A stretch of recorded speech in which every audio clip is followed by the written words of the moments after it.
안녕하세요. 역사의 지혜를 현재의 거울로 삼는 온고지신입니다. 오늘은 중국 역사상 가장 빛나는 태평성대로 기억되지만 그 이면에는 형제 간의 피비린내 나는 내전과 냉혹한 정치적 결단이 숨어있던 시대, 바로 한나라 6대 황제 경제의 시대로 떠나보겠습니다.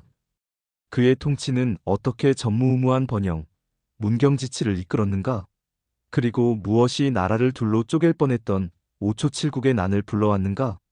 이 격동의 시대가 우리에게 남긴 언어 속 유산, 고사성어와 함께 그 역사의 소용돌이 속으로 들어가 봅니다. 우리가 한 경제시대를 이야기하기 전에 먼저 이 기록의 출처인 사마천의 사기에 대해 짚고 넘어가야 합니다. 놀랍게도 사기의 효경본기, 즉 경제황제의 공식적인 연대기는 후대에 의해 재구성되었을 가능성이 매우 높다는 것이 학계의 정설입니다. 원본이 사라지고 후대의 역사가들이 다른 기록을 바탕으로 다시 채워 넣었다는 것이죠. 이는 우리가 역사를 대할 때 하나의 기록 이면에 숨겨진 수많은 전달과 소실, 그리고 복원의 과정을 이해해야 함을 보여주는 중요한 대목입니다. 저희 온고지신은 여러 기록을 종합하여 퍼즐처럼 흩어진 효경제 시대의 진짜 모습을 맞춰보고자 합니다. 경제가 황제에 오르기 전 그의 아버지인 문제는 오랜 전란으로 피폐해진 나라를 안정시키는 데 온 힘을 쏟았습니다.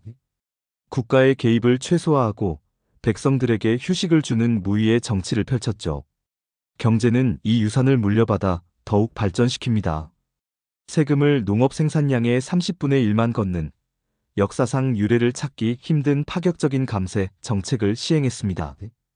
또한 사람의 신체를 훼손하는 잔혹한 형벌을 폐지하는 등 법률을 인간적으로 개혁했습니다. 그 결과 나라의 창고에는 쌀이 썩어 넘쳐나고 국고에는 돈꿰미 끈이 사가 끊어질 정도로 막대한 부가 쌓였다고 합니다. 바로 이 시대를 우리는 문경지치, 즉 문제와 경제가 이룩한 태평성대라 부릅니다. 하지만 이 눈부신 번영의 시대는 그늘 속에 거대한 갈등의 씨앗을 품고 있었습니다. 바로 군국제라는 한나라 초기의 독특한 통치체제 때문이었죠. 수도권은 황제가 직접 다스리지만 먼 지방은 황족을 제후왕으로 임명해 맡기는 중앙집권과 봉검제가 뒤섞인 형태였습니다. 문제의 무위 정치는 의도치 않게 이 제후왕들의 세력을 무섭게 키웠습니다. 특히 오왕 유비 같은 제후는 구리광산과 소금 생산을 독점해 막대한 부를 쌓고 독자적인 군대까지 거느리며 중앙정부를 위협하는 독립왕국처럼 성장했습니다. 당시 한나라의 지도는 황제의 직할령과 제후국들의 영토가 마치 개의 이빨처럼 복잡하게 맞물려 있었는데 이를 견학유착이라 합니다. 평화로운 공존처럼 보이지만 실은 언제든 서로를 물어뜯을 수 있는 일촉즉발의 대치 상황이었던 셈입니다. 문제와 경제의 정책은 대부분 비슷했지만 단 한 가지 결정적인 차이가 있었습니다. 바로 제후국을 대하는 태도였죠. 아버지 문제는 제후들과의 마찰을 피하는 유화책을 썼지만 아들 경제는 달랐습니다.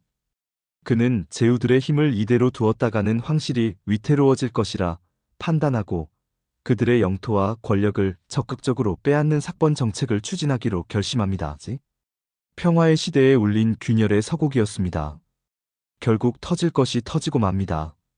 5초 7국의 난의 불씨는 두 가지였습니다. 하나는 개인적인 원한입니다. 경제가 아직 황태자이던 시절 오나라의 태자와 육박이라는 보드게임을 두다 다툼 끝에 판을 던져 그를 죽게 만든 사건이 있었습니다. 아들을 잃은 오왕 유비는 평생 경제에게 깊은 원한을 품게 되죠. 다른 하나는 정치적 필연이었습니다. 경제의 핵심 참모였던 조조가 주도한 삭번 정책은 제후왕들의 생존을 직접적으로 위협하며 그들을 막다른 골목으로 몰아넣었습니다. 어차피 반란을 일으킬 것이라면 더 강해지기 전에 먼저 치는 것이 낫다는 조조의 주장은 결국 한나라를 거대한 내전으로 이끌게 됩니다. 이 거대한 위기의 중심에는 세 명의 인물이 있었습니다. 먼저 지혜 주머니라 불렸던 비운의 개혁가 조조. 그는 제후국의 위협을 정확히 꿰뚫었지만 타협을 모르는 강직한 성품 탓에 너무 많은 적을 만들어 결국 스스로를 희생양으로 만들었습니다. 그리고 반란의 주모자 오왕유비. 그는 아들의 원한과 자신의 야망을 위해 간신조조를 처단한다는 명분을 내걸고 7개 나라의 군사를 일으킵니다. 마지막으로 이 위기를 해결할 구원투수 불세출의 명장 주아부. 그는 황제의 명령조차 거스를 만큼 원칙을 중시했지만 바로 그 원칙주의가 한나라를 구하게 됩니다. 기원전 154년 오나라와 초나라를 중심으로 한 20만 대군이 반란을 일으킵니다. 다급해진 경제는 반란의 명분이 된 조조를 처형하면 사태가 수습될 것이라는 희망에 그를 관복 입은 채로 저작거리에서 목을 베어버립니다. 하지만 이 비정한 조치에도 반란군의 기세는 꺾이지 않았습니다. 절체절명의 순간 총사령관이 된 주아부는 모두의 예상을 뒤엎는 전략을 택합니다. 반란군에게 포위된 아군을 구하라는 황제의 명령을 무시하고 엉뚱한 곳에 진을 친 뒤 적의 보급로를 끊어버린 것입니다. 그의 예측대로 굶주림에 지친 반란군은 스스로 무너졌고 오왕유비가 살해되면서 거대했던 내전은 불과 3개월 만에 막을 내립니다. 5초7국의 나는 한나라의 운명을 완전히 바꿔놓았습니다. 경제는 반란에 가담했던 제후왕들의 모든 행정권을 박탈하고 그들의 영지를 사실상 중앙정부의 직할지로 만들어버립니다.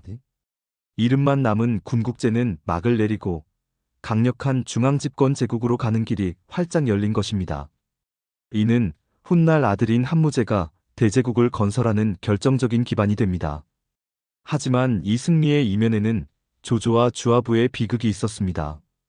위기 해결에 결정적이었던 그들의 강직함은 평화의 시대에는 오히려 걸림돌이 되어 결국 두 사람 모두 억울한 죽음을 맞게 됩니다. 필요할 땐 쓰고 쓸모가 다하면 가차없이 버리는 냉혹한 군주의 모습을 보여주는 대목입니다.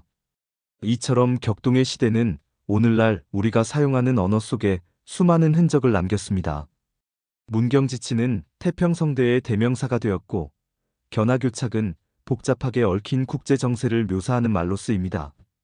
황제 앞에서도 군유를 앞세운 주아부의 군영은 세류형이라는 고사성어로 남아 완벽한 조직의 표상이 되었죠. 또한 자신의 영토가 좁아 춤출 공간이 부족하다며 재치 있게 불만을 토로한 경제의 아들 이야기에서 부족훼손이라는 말이 유래하기도 했습니다. 아침에 내린 명령을 저녁에 뒤바꾸는 조령무게나 어떤 역경에도 굴하지 않는 견인불발의 의지 역시 이 시대의 고민과 인물들의 삶에서 비롯된 살아있는 역사의 화석이라 할 수 있습니다. 이처럼 효경제 시대의 고사성어들은 단순한 옛이야기가 아닙니다. 평화와 번영, 갈등과 배신, 그리고 위기를 극복하는 리더십과 지혜까지 한 시대의 정수가 압축된 서사적 캡슐인 셈입니다. 효경제는 어떤 군주였을까요?